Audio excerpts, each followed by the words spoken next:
इमरान खान का तख्तापलट अमेरिकी साजिश थी। पाकिस्तानी सेना ने साथ दिया। अमेरिका ने कहा था कि इमरान हटे तो सब माफ हो जाएगा। अमेरिका ने दी थी इमरान खान सरकार गिराने की धमकी। लीक डॉक्यूमेंट से पाकिस्तानी राजनीति में भूचाल मचा हुआ है। पाकिस्तान के तत्कालीन प्रधानमंत्री इमरान खान की सत्ता से विदाई को लेकर अब एक ऐसा दस्तावेज सामने आया है जिसने पुराने सवालों को एक बार फिर से जिंदा कर दिया। पाकिस्तान की राजनीति में 2022 में आए सबसे बड़े भूचाल, तत्कालीन प्रधानमंत्री इमरान खान की सत्ता से विदाई को लेकर अब एक ऐसा दस्तावेज सामने आया है जिसने पुराने सवालों को एक बार फिर से जिंदा कर दिया। अमेरिकी खोजी media platform drop site news ने पहली बार पाकिस्तान के बहुचर्चित साइफर यानी कि राजनयिक गोपनीय केबल का पूरा ट्रांसक्रिप्ट सार्वजनिक किया है। यह वही दस्तावेज है जिसे इमरान खान लगातार अपनी सरकार गिराने की विदेशी साजिश का सबूत बताते रहे हैं। इस खुलासे के बाद पाकिस्तान की सेना, अमेरिका और पाकिस्तान की आंतरिक राजनीति को लेकर गंभीर सवाल खड़े हो गए हैं। ये पूरा मामला क्या है, आपको डिटेल में समझाएंगे। पाकिस्तान की राजनीति में 2022 में आए बड़े सत्ता परिवर्तन को लेकर एक बार फिर विवाद गहरा गया है और इसकी वजह है 7 मार्च 2022 का वो गोपनीय राजनयिक केबल जिसे अब पब्लिक किया गया है, अब सार्वजनिक किया गया है। ये केबल वॉशिंगटन स्थित पाकिस्तान के तत्कालीन राजदूत, उस समय के जो वहाँ के एम्बेसडर थे, असद मजीद खान ने इस्लामाबाद भेजा था। इसमें अमेरिकी विदेश विभाग के दक्षिण और मध्य एशिया मामलों में सहायक विदेश मंत्री डोनाल्ड लू के साथ हुई एक अहम मीटिंग का पूरा ब्यौरा दर्ज है। दस्तावेज के मुताबिक बैठक के दौरान डोनाल्ड लू ने इमरान खान सरकार की विदेश नीति, खासकर रूस दौरे को लेकर नाराजगी जाहिर की थी। उस समय रूस यूक्रेन युद्ध शुरू ही हुआ था और इमरान खान मॉस्को दौरे पर थे। अमेरिका इस कदम को लेकर बेहद असहज था। केबल में दर्ज बातचीत के अनुसार डोनाल्ड लू ने कहा था कि अगर प्रधानमंत्री के खिलाफ अविश्वास प्रस्ताव सफल हो जाता है तो वॉशिंगटन में सब कुछ माफ कर दिया जाएगा, अन्यथा आगे हालात मुश्किल होंगे। ये वही बयान है जिसे पाकिस्तान के पूर्व प्रधानमंत्री इमरान खान लगातार अमेरिकी हस्तक्षेप का सबूत बताते रहे हैं। इमरान खान का दावा रहा है कि उनकी सरकार को विदेशी प्रेशर, फॉरेन प्रेशर, विदेशी दबाव और पाकिस्तान के अंदरूनी सत्ता तंत्र की मिलीभगत से हटाया गया।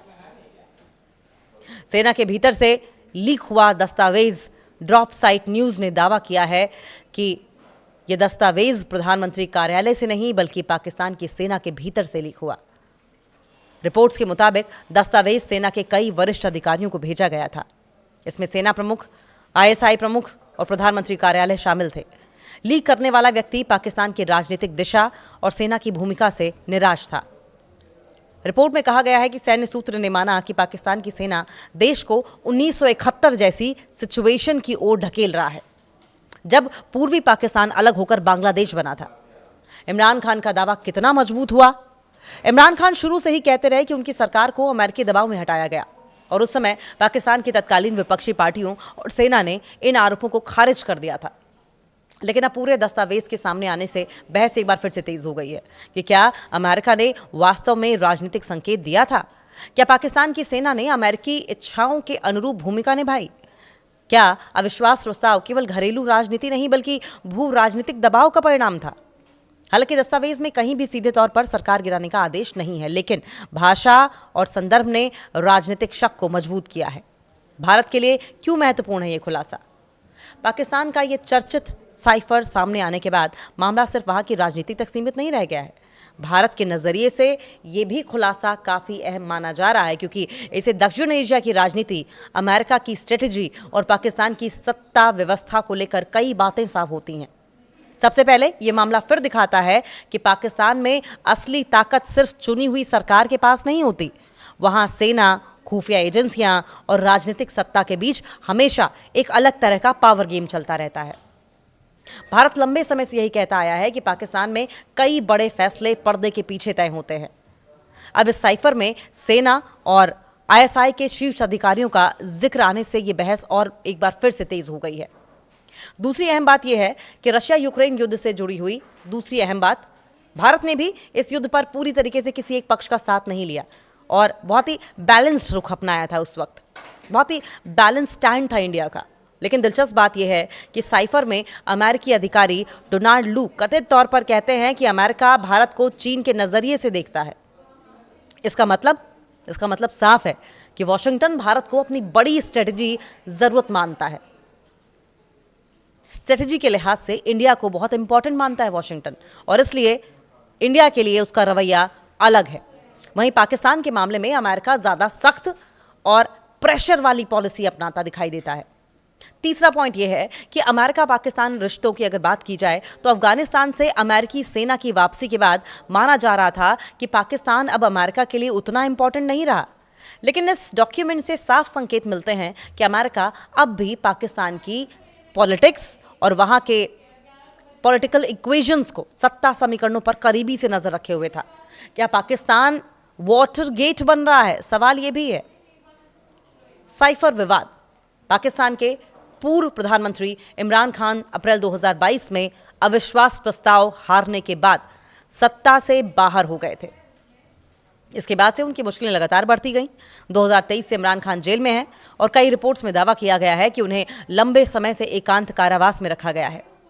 उनकी पार्टी पाकिस्तान तहरीक इंसाफ लगातार आरोप लगाती रही है कि पाकिस्तान में चुनावी प्रक्रिया, अदालतों की कार्रवाई और राजनीतिक फैसलों के पीछे सेना समर्थित पॉलिटिकल इंजीनियरिंग काम कर रही है। पार्टी का कहना है कि इमरान खान को राजनीति से बाहर करने के लिए पूरा सिस्टम इस्तेमाल किया गया। अब अमेरिकी पाकिस्तानी साइफर सामने आने के बाद यह बहस और तेज हो गई है। पाकिस्तान में पहले भी सेना के दखल, सत्ता पलट, विदेशी प्रभाव के आरोप लगते रहे हैं, लेकिन पहली बार इतना संवेदनशील राजनयिक दस्तावेज पब्लिक हुआ है, और यही वजह है कि कई लोग इसे पाकिस्तान का संभावित वाटरगेट मोमेंट मान रहे हैं। पाकिस्तान के पूर्व प्रधानमंत्री इमरान खान की सरकार गिरने को लेकर ये जो नया दावा सामने आया है, इसके मुताबिक अमेरिकी media outlet drop site news की रिपोर्ट में कहा गया है कि इमरान की कुर्सी सिर्फ अविश्वास प्रस्ताव से नहीं गई थी, इसके पीछे अमेरिकी साजिश और पाकिस्तान सेना की भूमिका भी थी।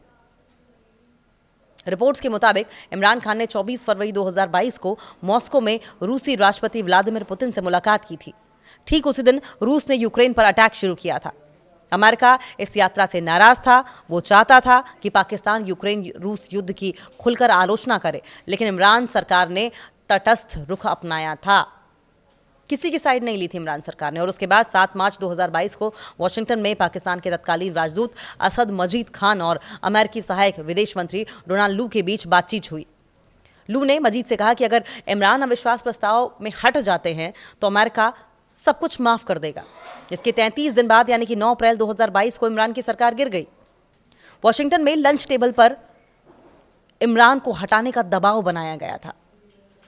लंच टेबल पर वॉशिंगटन के एक होटल में लू ने मजीद को लंच टेबल पर इमरान को हटाने का दबाव बनाया था। लू ने यूक्रेन युद्ध पर पाकिस्तान रुख पर नाराजगी जताई।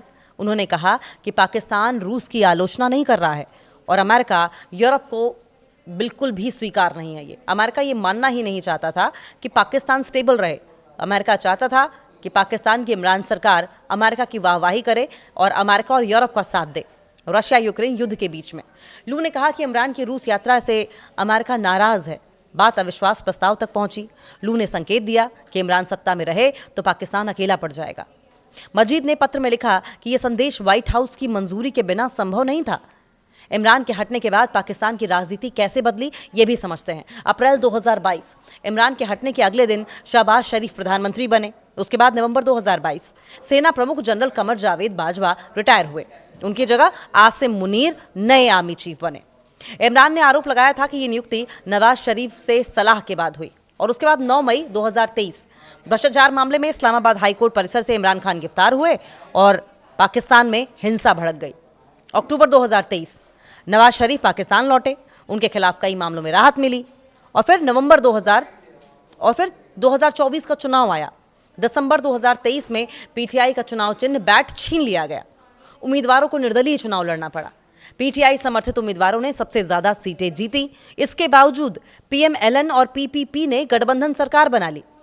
2025 में मुनीर की ताकत बढ़ी। रिपोर्ट्स के मुताबिक संवैधानिक बदलावों के बाद आसिम मुनीर को फील्ड मार्शल और चीफ ऑफ डिफेंस फोर्सेस बना दिया गया। इससे सेना, रक्षा ढांचे और पाकिस्तान की परमाणु कमान पर उनकी पकड़ और ज्यादा मजबूत हो गई। इमरान के बाद अमेरिकी पाकिस्तान रिश्तों में नजदीकी भी आने लगी। इमरान के सत्ता से जाने के बाद पाकिस्तान और अमेरिका के रिश्तों में गर्माहट आई। दोनों देशों के रिश्ते रणनीतिक और कारोबारी समझौतों तक पहुंच गए। पाकिस्तान ने सऊदी अरब के साथ भी रक्षा समझौता किया, जिसका इमरान सरकार ने विरोध किया था। पाकिस्तान में क्रिप्टो काउंसिल भी बनी। ट्रंप परिवार की कंपनी एलएफ के साथ 36 अरब डॉलर की रेमिटेंस पाइपलाइन से जुड़ा हुआ समझौता भी हो गया इमरान खान के जाते ही। 500 मिलियन डॉलर के जो दुर्लभ खनिज हैं उन पर भी समझौता हुआ। गाजा फोर्स के लिए सैनिक भेजने की पेशकश भी की गई। अमेरिकी राष्ट्रपति डोनाल्ड ट्रंप ने आसिम मुनीर और शहबाज शरीफ की खुलकर तारीफ भी की।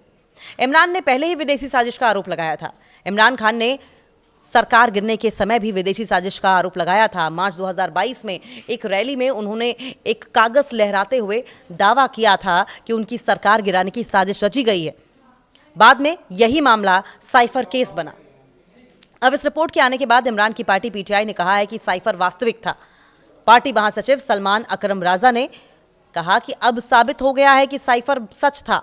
इमरान खान पर अब तक 188 मामले दर्ज किए जा चुके हैं। वो अगस्त 2023 से जेल में है। अल कादिर ट्रस्ट में उन्हें 14 साल की सजा सुनाई गई है। साइफर केस में जनवरी 2024 में इमरान और पूर्व विदेश मंत्री शाह महमूद कुरैशी को 10-10 साल की सजा सुनाई गई थी। बाद में इस्लामाबाद हाईकोर्ट ने यह सजा रद्द कर दी थी।